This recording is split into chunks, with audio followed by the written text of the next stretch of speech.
سيدنا محمد بن عبد الله عليه من الله أفضل الصلوات وأتم التسليم، وبعد، فإنه من بواعث السعادة أن يشرفنا في بلدنا العريق وفي مركز دار الأيتام سماحة المفتي العلامة الفقيه المحدث فضيلة الشيخ محمد تقي عثماني حفظه الله ورعاه.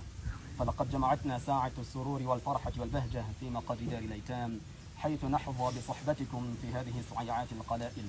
فلقاء المفتي الموقر وجميع الضيوف يعتبر سعادة في حد ذاتها لا تدانيها سعادة، فلله الحمد والمنة على أنه أسعدنا بهذا اللقاء المبارك، فنرحب بكم من صميم قلوبنا ترحيب الأهل وبهذه الكلمات القلائل.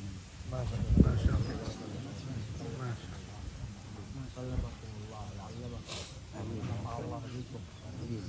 الله يعلمكم.